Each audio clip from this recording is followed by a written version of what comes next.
Hello friends, SN Education Point को समस्त को स्वागत। पिला माने आज आम पढ़ा षष्ठ श्रेणी विज्ञान बहिर 16 अध्याय चैप्टर 16 जल। यही अध्यायर अभ्यास कार्य देखिबा। यह पूर्वरु यही अध्याय विषय किछि आलोचना करिनेबा। अच्छा पिला माने कहिलो आमे बंचिबा और बढ़िबा पई कौन व्यवहार करिथाऊं? जल पीऊँ और खाद्य खाऊँ, ताहेले आमे बंची रही थाऊं, आमर वृद्धि हुए, विकास हुए। तो जीवन और जलर संपर्क खूब निबिड़ अटे। आमर जो जीवजगत रही जीवजगत पाई खाद्य, जल और वायु यही तीनोटीर गुरुत्वपूर्ण भूमिका रही। यही तीनोटी बिना जीवजगत बंची रहिबा असंभव अटे। तो पिला माने कहिलो जलरे सबु कौ कौ जीव माने बास करती? जलरे माछ, कईछ, साप, कुंभीर आदि सबु जलजीव बास करती। पद्म भली उद्भिद मध्य बास करे। अच्छा ताहेले कह कि जलर उत्स सबु कौन कौन? केउठारु आमे जल सबु पाई थाऊं? नलकूप, कूप, पोखरी, झरणा, नदी, ह्रद इत्यादि सबु होछि जलर उत्स। सेही सबु स्थान गुड़िकरु आमे जल पाई थाऊं। जल बिना प्राणी और उद्भिद बंची रहिबा असंभव अटे। अच्छा कहिलो आमे जो खाद्य खाई थाऊं कौ कौ खाद्य पदार्थ रे अधिक जलर परिमाण रही थाए? काकुड़ी, तरभुज, फलमूल इत्यादि रे जलर परिमाण अधिक रही थाए। देखिथिब खरा दिन खरार प्रभाव रे आम शरीर जलीय अंश कमी जाइए। तेणु जलर अभाव पूरण करिया पई आमे एही सबु काकुड़ी, तरभुज, फलमूलर अधिक खाद्य खाई थाऊं। तो अच्छा पिले कहिलो आमर दैनंदिन जीवन रे आमे जलर बहुल भाव रे व्यवहार करथाऊं। तो सेगुड़िक कौन कौन? जल को आमे मुख्यतः पानीय रूपे प्रथमे व्यवहार करिथाऊं। बगीचारे फूल गछरे पानी देबारे, मुह धोइबारे, दांत घसीबारे, शौच हेबारे, गाधोइबारे, रोषेई करिबारे, बासन धोइबा, लुगा सफा करिबा, घर सफा करिबा एहीपरि अन्यान्य कार्य पई आमे जल को व्यवहार करिथाऊं। तेणु आमर भविष्यत पई जल संरक्षण निहाती दरकार। ताहेले आमे स्टार्ट करिबा अभ्यास कार्य।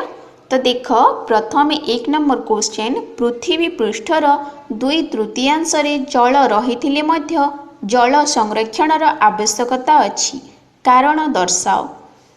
तो पिला माने तमे सुनिथिबो कि जल बहुले बन्या और जल बिहुने मरुड़ी।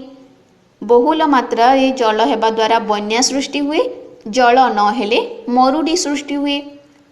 अन्य एक वाक्यटी मध्य शुणिथिबो जल ही जीवन, जल बिना आम जीव जगत बंची रहिबा असंभव। तो मेन पॉइंट को आसीबा, एठारे जो क्वेश्चन रहिछि आम पृथ्वी पृष्ठ रे 2/3 जल रहिछि। 2/3 माने 3 भागरु 2 भाग आमर जल रहिछि पृथ्वी पृष्ठ रे। किंतु सेही 2 भागरु अधिकांश भाग होछि समुद्र जल माने लुणी जल, किंतु बहुत कम परिमाणर मधुर जल रही थाए, जहाको आमे कि व्यवहार करथौं। आमे आमर दैनंदिन जीवन रे जो व्यवहार करथौं जल, कृषि, शिल्प क्षेत्र रे व्यवहार होतिबा जल सबु मधुर जल को व्यवहार करथौं। तो सही मधुर जल आमे कोठारु पाइथौं ना? वर्षा जल किंबा भूतल जल थारु ही पाइथौं। ताहा उपरे ही आमको निर्भर करने को पड़े। किंतु समुद्र जल जो रही ताहा आमर कृषि शिल्प कार्य पई आम व्यवहार करुवा दैनंदिन जीवन पई मध्य अनुपयुक्त अटे। तेणु समुद्र जल आवश्यकता नाही, भूतल जलर बेसी परिमाण रे आवश्यकता रही। सेइथिपई भूतल जलर संरक्षण निहाती आवश्यक अटे। अन्य एक पॉइंट रही आमर क्रमागत भाव में जनसंख्या बढ़ी चली। जनसंख्या बढ़ी चलीथिबारु सेमानंकर आवश्यकता मेंटाइबा पई अधिक परिमाण रे कलकारखाना स्थापन हेबारे लागिछि। तेणु भविष्यत रे मध्य जलर आवश्यकता आहुरी अधिक हेबार संभावना रहिछि। सेहिथिपई जल संरक्षण निहाती आवश्यक अटे। तो यह थिला तम 1 नंबर क्वेश्चन रो आंसर। ताहले आमे आगो को बढ़िबा 2 नंबर क्वेश्चन रे कहिछि प्रथमे शब्द द्वयर संपर्क को देखि तृतीय शब्द सह संपर्कित शब्दटी लेख। तो प्रथमे रहिछि अधिक वृष्टि। ताहले कोन हुए बन्या हुए। अधिक वृष्टि फल रे बन्या सृष्टि हुए। तापरे रहिछि अनावृष्टि। वृष्टि जदि न हबो ताहले कोन हबो मरुडी सृष्टि हेबो। तो आंसर कोन हेबो मरुडी। तो इठारे आमे जो रहिछि बन्या बन्या काहा को कुहा जे मरुडी काहा को कुहा जे। तो एगुडी को देख बन्या काहा को कहिबा जानि रख। आमर जो जलर उत्स रहिछि नदी पोखरी गाड़िया आदि इत्यादि सबू वर्षा दिने जलर परिमाण अधिक होइथाय। तो क्रमागत भाव में अधिक वर्षा लागि रहिले नदी रे अधिक जल आसीथाय। अधिक वर्षा हेबा फल रे नदी जलर कूल लंघन करिकी दुई पटे माड़ी आसे ओ आम ग्राम कृषि क्षेत्र रे जल पशि जाए।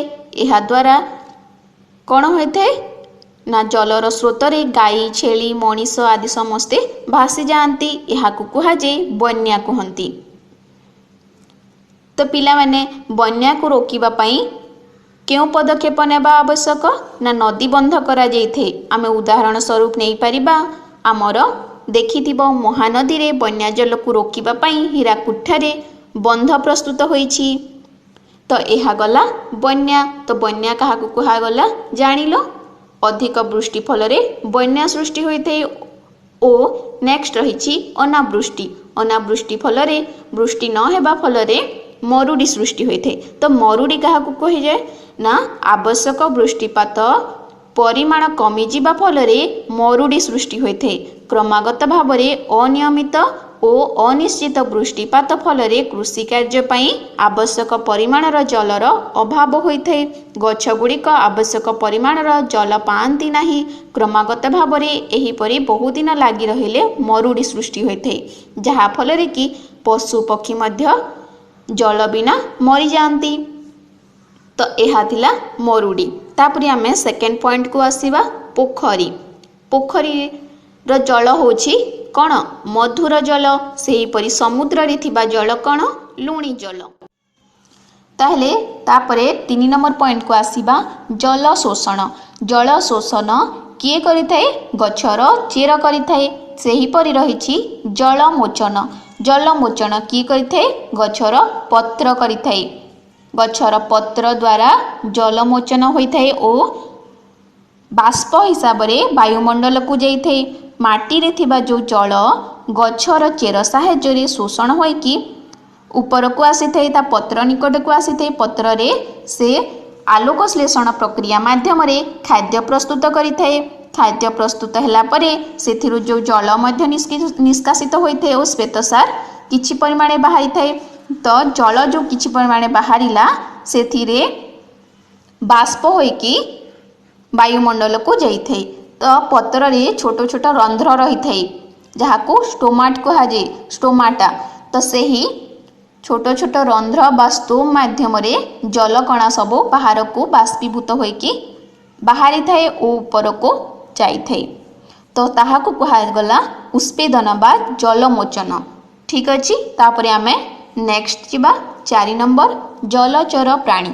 जीए जेउ जीव बा जेउ प्राणी जलरी बास करे ताहा होछि जलचर प्राणी। किए माछ। तापरे देख जलचर जलज उद्भिद। जलरे जो उद्भिद बढ़ी थाए ताहार परिस्थान होछि सेटा ताहेले ताहाकु कुहा जे जलज उद्भिद। तो किए हेबो आंसर हेबो पद्म। पद्म गोटे उद्भिद जे कि जलरे मध्य ताहार परिस्थान होछि जल। यह गला 2 नंबर। तापरे आमे आगो को बढ़िबा 3 नंबर। 3 नंबर कहिछि जंगल काटी देबा द्वारा वृष्टि परिमाण कम हो जाइछि बोली काहेकि कुहाଯାଏ। तो पिला माने जंगल काटी देबा द्वारा वृष्टिर परिमाण कमी जाइछि, यह सत्य घटना।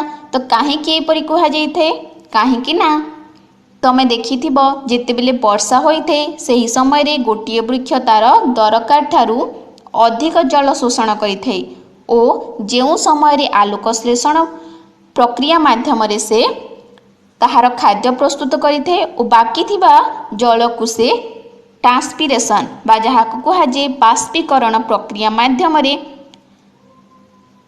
ताहाकू से ऊपर को बा वायुमंडल को छाड़ी थाए और वायुमंडल को गला परे पुणी ताहा वर्षा रूप पुणी पृथ्वी पृष्ठ को फेरी आसे। वर्षा हेबारे गछर मुख्य भूमिका रही थाए। गछ ताहार चेर माध्यम जल शोषण करिकी पत्र निकट को नहीं थे। पत्र रे सूर्य किरणर उपस्थिति रे अंगारकाम्ल खनिज लवण जल और सबुज कणा पत्र रे सबुज कणार माध्यम ताहार आलोक श्लेषण बा फोटोसिंथेसिस प्रक्रिया संपादित होता है। यही आलोक श्लेषण प्रक्रिया फल से खाद्य प्रस्तुत करे। खाद्य रे केउ खाद्य से प्रस्तुत करते श्वेतसार जातीय खाद्य प्रस्तुत करे और ता सहित से किछि जल और ऑक्सीजन अम्लजान मध्य निर्गत करिथाए। सेठारो जो जल बाहरिला जल बाष्प माध्यम सूर्य रश्मिर प्रभाव ताहा बाष्पीभूत होइकी पत्र छोट छोट रंध्र बा स्टोमा द्वारा ताहा बाहर को आसिकी वायुमंडल को जाइथे। एहीपरि दैनिक 10% जल वायुमंडल को जीवार कुहाଯାଇଥାଏ। ता सहित जानी रख कि पिला माने गोटिए वृक्ष मुख्यतः दैनिक 945 लिटर रु 1514 लिटर पर्यंत जल बाष्पीकरण प्रक्रिया द्वारा वायुमंडल को छाड़ी थे। ताहेले भाभी देख गोटिए गछ एते परिमाणर जल वायुमंडल को बाष्पीकरण प्रक्रिया माध्यम छाड़ुछि, ताहेले गोटिए जंगल रे थिबा एते सारा गछ केते से माने वायुमंडल को बाष्पीकरण प्रक्रिया माध्यम जल छाड़ुथिबे। तो एथिरु आमे जानिले कि जलर मुख्य भूमिका रही वर्षा हेबारे। तेणु कुहाଯାଏ कि जंगल काटी देबा द्वारा वृष्टिर परिमाण कमी जाउछि। तापरे आमे आगो को बढ़िबा कोन रहिछि। तो मो 4 नंबर क्वेश्चन रहिछि कि पदक्षेप नेले मरुडीर संभावना कमी जिवो। तो मरुडी कहा को कुहाଯାଏ तमे तो जानिलो, ताहा मु पूर्वरु कहि सारिछि। तो मरुडी न हेबा पई आमे कि पदक्षेप नेबा देख। प्रथमे बहुल परिमाण रे वृक्षरोपण करिबा, वृक्ष काटिबा नहीं। नेक्स्ट पॉइंट लिखिब वर्षा जल को बोही जीवाकू न देई छोट छोट जल भंडार बा गर्त खनन करी संग्रह करके रखिबा। वर्षा जल को समुद्र को बोही जीवाकू न देई बांधी रखी भूतल जल को कमिबाकू देबा नहीं। नदी बंध डैम प्रस्तुति करिबा। वर्षा जल को छोट छोट जल भंडार करी साइती करके रखिबा। तो यही सबु आमे पदक्षेप गुड़िक नेबा। 5 नंबर क्वेश्चन है जलर अपव्यय कमाइबा पई 3टी उपाय लिख। तो पिला माने आमे तो एबे जनसंख्या क्रमागत भाव में बढ़ी चली ओ जलर ठीक भाव में उपयोगिता आमे करू नाही, अजथारे व्यय करी चलीछे। तेणु एही व्यय को अपव्यय को कमाइबा पई को उपाय करिबा आवश्यक ना व्यवहार न करिबा बेले पानी टेप को सर्वदा बंद करी रखिबा। गाधुआ घर पानी को बगीचा रे कृषि कार्य रे विनियोग करिबा। बुंदा जलसेचन पद्धति माध्यम रे कृषि कार्य करिबा। जल को अजथा अधिक व्यवहार करिबा बा नष्ट करिबा नाही। लोक माननकु सचेतन करिबा। तो यही गुड़िक जलर जो अपव्यय होउछि से गुड़िक कमाइबा पई यही 3 आमे पदक्षेप गुड़िक नेबा। तो वीडियो जदि भल लगिथिबो ताहेले गोटे लाइक करिबो, सांग माननकु शेयर करिबो सब्सक्राइब करना ताहेले सब्सक्राइब करिवो बेल आइकन को प्रेस कर दबो। ठीक अच्छे, थैंक यू।